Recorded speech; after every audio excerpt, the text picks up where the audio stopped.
Работа в Абхазпродэкспорте в основном кипит в сезон цитрусовых. В начале февраля здесь тихо, но уже совсем скоро ожидается сезон мимозы, рассказывает генеральный директор предприятия Лаша Ардзенба. Местные фермеры охотно привозят сюда свою продукцию – апельсины, хурму, лимоны, фихуа и другие виды культур.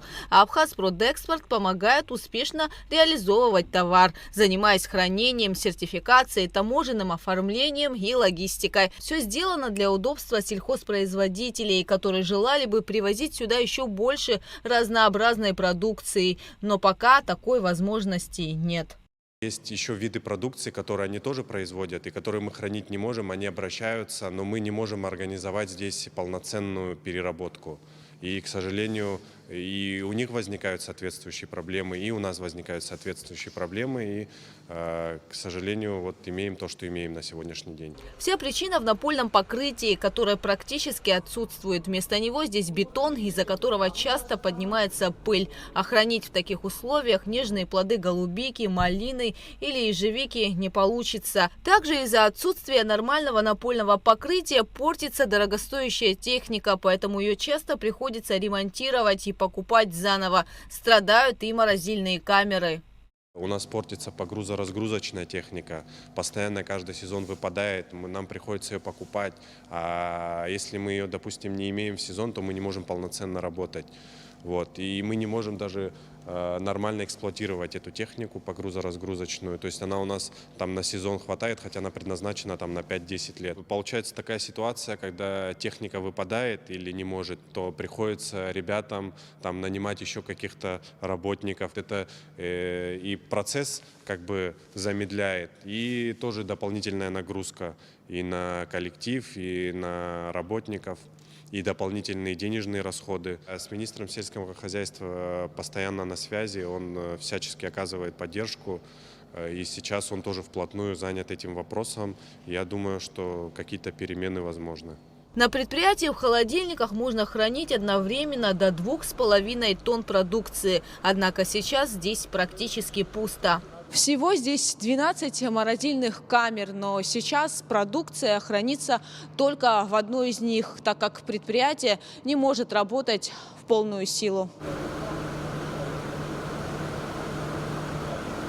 Абрах халот и шифвевш, абре ремонт пахцот и цимша, акага бжизута, абшандага юко, бозарака усаудзо, уита хани пахцароб да запчасвак запшуп и яриш шадич пахцот и цимша, абата и цимза, как бжисвет абре полкур асаба цухола. Предприятие было построено за счет средств инвестпрограммы в 2014 году, однако завершить весь процесс строительства для полноценного функционирования тогда не удалось. В 2015 году объект был введен в эксплуатацию. Некачественный пол, который был не по смете, не по технологии, в 2015 году был покрыт и сдан в эксплуатацию наспех, привело к тому, что сегодня это предприятие не может функционировать на полную мощь именно по тому направлению, по которому предназначено. То есть пол крошится, и в летнее, в зимнее время по нему должны ездить автокары, погрузочно-разгрузочная техника, которая должна от машин доставлять в камеры хранения.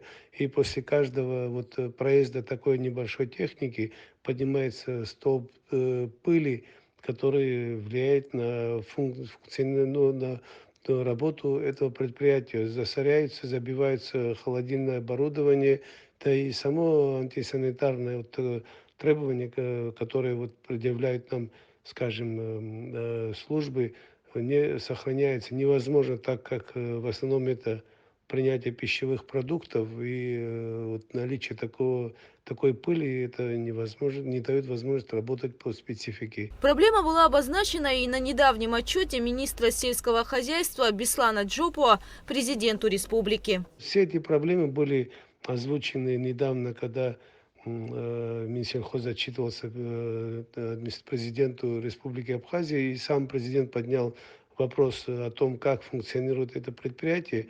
И после того, как были озвучены эти проблемы, он сказал, что эти средства для того, чтобы поменять и привести в соответствие пол или недостающие, скажем, элементы этого предприятия, мы сможем найти средства, но для этого мы должны знать, как функционирует предприятие, будет ли оно функционировать по назначению для того, чтобы скупать у населения сельхозпродукцию, складировать для дальнейшей реализации. То есть государственное предприятие, которое сможет обеспечить именно какую-то часть продукции населения приобретать. Если дадите вот именно вот в планах работы вот такого рода работы нам дадите понимание, то мы сможем вам помочь. Ну, вот такой разговор был с президентом. Сейчас мы готовим отчет, готовим перспективы этого предприятия, и специалисты должны определиться, какую стоимость необходима для того, чтобы привести в соответствие именно половое покрытие этого предприятия. Там немало квадратуры, поэтому, наверное, где-то около, как рассчитывали, вот когда мы прослеживали, когда мы просили строительную организацию, около 7-8 миллионов обойдется по расценкам прошлого года. Посмотрим, что скажут в этом году. По словам генерального директора Абхазпродэкспорта Лаши Арзенба, сюда часто обращаются также производители кисломолочных продуктов. Однако пока хранить такую продукцию невозможно. На предприятии надеются, что совсем скоро им удастся работать в полную мощь. Ведь за несколько лет выросло количество фермеров, которые занимаются выращиванием различных новых для республики культур. Гугу Савардания, Тимур Гогохия, Абхазское телевидение.